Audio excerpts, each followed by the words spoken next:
Buenos días, profesores y compañeros. Nosotros somos el equipo 5, que está conformado por Valhausen Marín Daniel Michel, Camacho Salvador César, Cortés Carmona Victoria Anet, Galíndez Hernández Elsie Danae, Gutiérrez Aguilera Leslie, Huitrón Pulido Evelyn y su servidora Pérez Reséndiz Jimena. Nosotros les vamos a hablar sobre el virus de inmunodeficiencia humana. El primer apartado que tenemos son las generalidades sobre el HIV. La infección por el virus de inmunodeficiencia humana se debe a uno de dos retrovirus similares, el HIV-1 y el HIV-2, que destruyen a los linfocitos CD4 y comprometen la inmunidad celular, lo que a su vez aumenta el riesgo de ciertas infecciones y cánceres. La infección inicial puede manifestarse como una enfermedad febril inespecífica. El riesgo de que aparezcan otras manifestaciones relacionadas con la inmunodeficiencia es proporcional al recuento de depresión del linfocito CD4. El HIV puede dañar directamente al encéfalo, las gónadas, los riñones y el corazón, causando deterioro cognitivo, hipogonadismo, insuficiencia renal y miocardiopatía. Es un lentivirus perteneciente a la familia retrovirus. Los retrovirus son virus RNA con cubierta que se definen por su mecanismo de replicación a través de transcripción inversa para sintetizar copias de DNA que se incorporan en el genoma de la célula huésped. Su dominio es el ribovira, que es la clasificación de los virus que agrupan a los virus ARN y los virus retrotranscritos. Su grupo es el número 6 de los virus ARN monocatenarios retrotranscritos, que son virus con ARN de cadena sencilla en su genoma que se replica en la célula huésped mediante transcripción inversa, es decir, mediante la formación de ADN a partir del molde ARN. Es el grupo 6 de la clasificación de Baltimore. Su reino es el Parnavirae, que incluye a todos los virus retrotranscritos. Pueden ser ADN o ARN, pero se replican usando una transcriptasa inversa, por lo que se replican a través de una cadena intermediaria de material genético diferente del que están compuestos. Su orden es el de los ortevirales. Son virus ARN y ADN monocatenarios que se replican a través de una cadena de ADN intermediario. El HIV-1 causa la mayoría de las infecciones en todo el mundo, pero el HIV-2 es responsable de una proporción significativa de las infecciones en ciertas regiones occidentales de África. En estas zonas, ambos virus son prevalentes y pueden coinfectar a los pacientes. El HIV-2 parece ser menos virulento que el HIV-1. El HIV-1 se originó en África Central en la primera mitad del siglo XX, cuando un virus del chimpancé estrechamente relacionado con el HIV actual infectó por primera vez a un ser humano. Ahora le cedo la palabra a mi compañera Danae.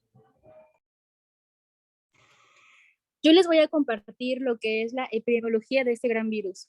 La infección por el VIH y el diagnóstico del SIDA aún constituyen uno de los mayores problemas de salud pública en el mundo, de ahí que su vigilancia epidemiológica tenga gran prioridad.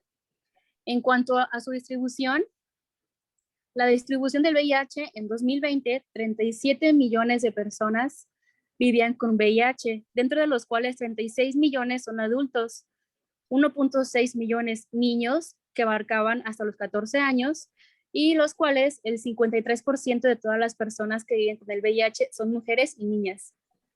Respecto a la prevalencia total de este virus, las infecciones por VIH, la mayor parte se concentra en África Oriental, Central y Meridional, pero la epidemia está evolucionando y la infección se está propagando de las zonas urbanas a las rurales, y también al sur y occidente de África, así como a la India y al Asia sudoriental.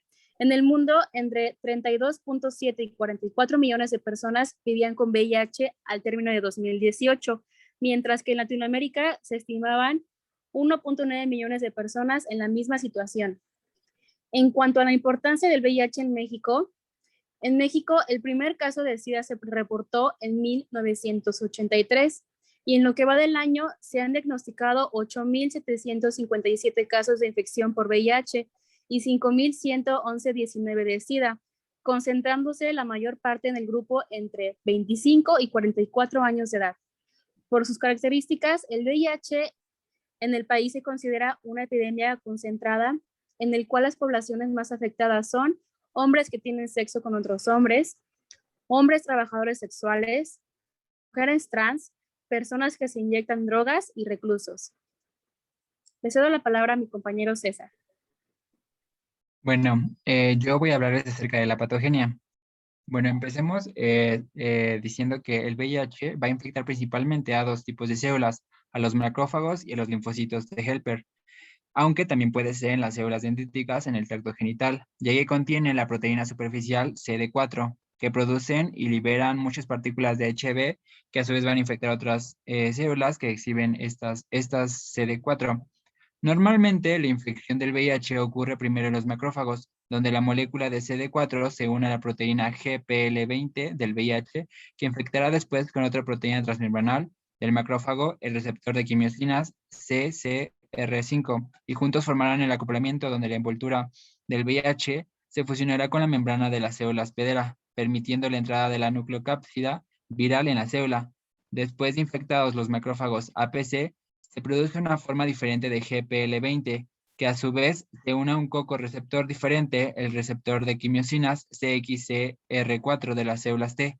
Por lo tanto, va a infectar a los linfocitos de helper CD4 y destruirá las células TH1 y TH2. El resultado originará una catastrófica disfunción de la inmunidad y las infecciones oportunistas pueden desarrollarse sin problemas. Sin embargo, la infección no mata inmediatamente la célula hospedera y el VIH puede existir como provirus mediante la transcripción inversa que ya mencionó mi compañera Jimena, donde el genoma del VIH se integra al DNA de la célula hospedera y se producen nuevas partículas de VIH que se liberarán de la célula. Por lo tanto, existirá una aceleración en la destrucción de la célula CD4 tras el procesamiento de los antígenos por células T. Tales células insertan el GPL20 en sus superficies y las proteínas GPL20 insertadas en las células infectadas se unen luego a la CD4 de células sin infectar, formando a su vez gigantes multinucleadas que a su vez forman sitios donde las células pierden su capacidad inmune y mueren, por lo que la infección del VIH va a provocar un descenso progresivo en el número de células CD4, aunque también se da por la respuesta inmune por los linfocitos citotóxicos CD8. Este descenso puede ocasionar la supresión de la inmunidad celular que predispone al huésped a varias infecciones oportunistas como el sarcoma de Kaposi y los linfomas. Bueno, mi compañero Daniel va a hablar acerca de las manifestaciones clínicas. Exacto, yo les hablaré sobre estas. Para empezar, hablaremos de la infección aguda por VIH. Aquí los síntomas se comparan a una gripe estacionaria. Duran de 2 a 4 semanas aproximadamente y se caracterizan por tener fiebre, cefalea, dolor muscular y articular, pérdida de peso, dolor de garganta junto con la aparición de llagas, diarrea, tos, incluso se puede dar la inflamación de ganglios a la altura del cuello. Estos síntomas se llegan a ignorar por ser comunes en cierta época del año. Luego seguimos con la infección clínica latente por VIH, también conocido como VIH crónico. En esta etapa, el VIH sigue presente en el cuerpo y en los glóbulos blancos, pero es posible que muchas personas no tengan ningún síntoma durante ese tiempo. Pero si no reciben terapia antirretroviral, pueden desarrollar enfermedades más graves. Esta infección seguirá evolucionando a peores casos, hasta tal punto que los individuos pueden tener herpes zóster y las mujeres desarrollan candidosis vaginal oral.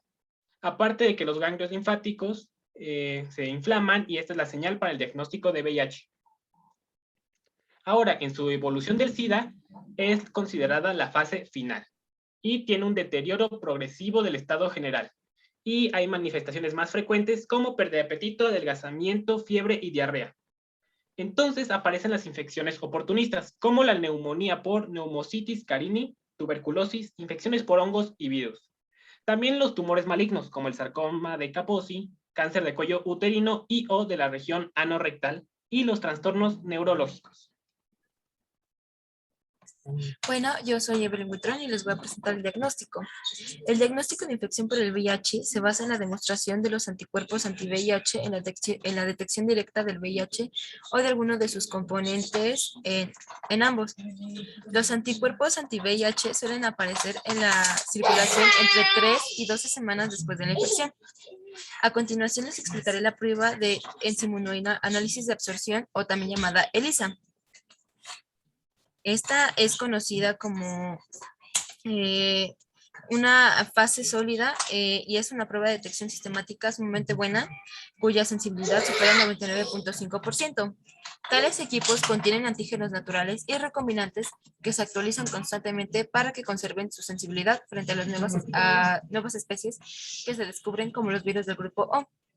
A continuación les presentaré varias pruebas, entre las que está la de confirmación, la cual su ventaja estriba en que múltiples antígenos del VIH de peso molecular diferente y bien caracterizado despiertan la producción de anticuerpos específicos.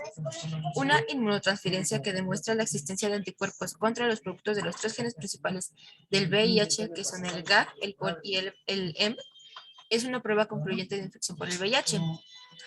A continuación les mostraré otros tipos, entre los que se encuentran el análisis de captación del antígeno P24, el PCR de transcriptasa inversa, el PCR del DNA, RT-PCR, el pDNA ramificado, TMA, amplificación por mediada por transcripción, y la NASBA. De las más importantes es el análisis de captación del antígeno P24, la cual es la más sencilla y se trata de un análisis de tipo EIA, en el que la fase sólida contiene los anticuerpos contra el antígeno P24 del VIH. Con ellos se detecta la proteína viral P24 en la sangre de los individuos con infección, la cual se encuentra bien en forma de antígeno libre o bien conformando complejos con los anticuerpos anti-P24. El PCR de transcriptasa tiene como fin determinar la necesidad de tratamiento, así como la vigilancia de los efectos de este último. También tenemos el TMA o la amplificación mediada por transcripción, la cual se prepara una copia de cDNA del RNA viral, conservadores que contienen una secuencia del promotor para el RNA de la polimerasa T7. Y enseguida esta polimerasa T7 se añade para producir copias múltiples del el amplicón de RNA a partir de la plantilla de DNA, y esta se considera con una sensibilidad de 100 copias por mililitro. También tenemos el NASBA, que es la amplificación basada en la secuencia del ácido nucleico.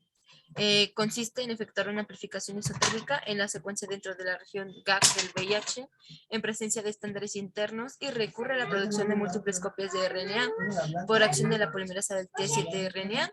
Estas especies resultantes de RNA pueden cuantificarse a través de hibridación con una sonda molecular de DNA que se apaga en ausencia de hibridación. El límite inferior de detección para el análisis es nucleosens de 80 copias por mililitro. Finalmente, tenemos el recuento de linfocitos TSD4+. Se conoce como el mejor indicador de la competencia inmunitaria del paciente con infección por VIH. Y se ha comprobado que este parámetro, que es el porcentaje de linfocitos TSD4+, que es determinado por citometría del flujo, multiplicado por la cifra total de linfocitos, que es determinada por el recuento de leucocitos y la fórmula leucocítica, guarda muy buena correlación en la competencia inmunitaria. Gracias.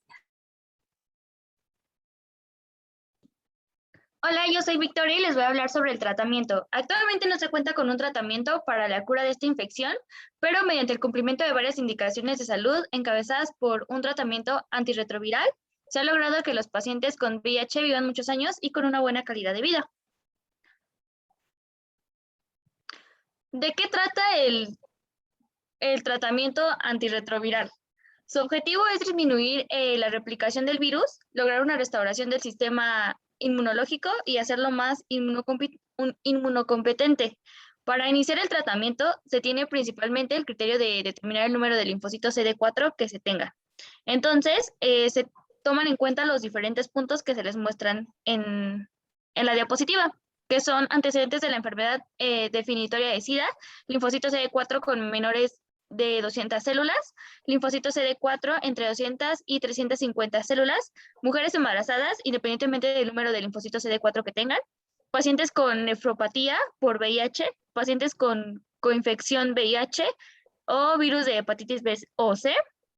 También se tiene la carga viral mayor de 100.000 UI, independientemente del número de linfocitos de CD4, disminución rápida de linfocitos de CD4, que son más de 100 células por año, riesgo elevado por una enfermedad cardíaca y porcentaje de CD4 menor en 14.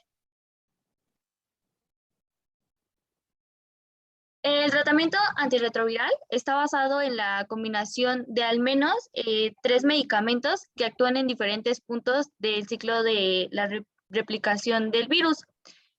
A esto se le conoce como terapia antirretroviral, sumamente activa, y en caso de que se añada un cuarto medicamento, se dice que se le nombra como megaterapia antiviral.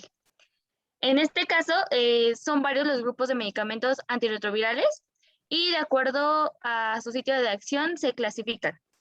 Tenemos entonces así a los inhibidores de enzimas retrotranscriptasa, también tenemos a los nucleótidos análogos. Estos interfieren en el ciclo de vida del VIH e imposibilitan su replicación, puesto que se reincorporan dentro del ADN del virus y bloquean la enzima retrotranscriptasa, de manera que logran detener así su proceso de información. También tenemos a los nucleósidos no análogos y mecanismos de acción en general, y estos interfieren con el ciclo de la vida del VIH, imposibilitando su replicación.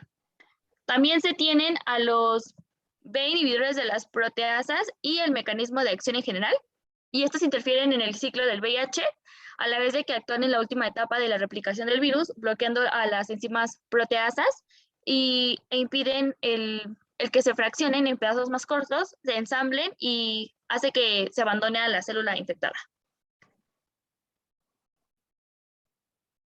Bueno, yo soy Leslie y les voy a explicar cómo prevenir el VIH.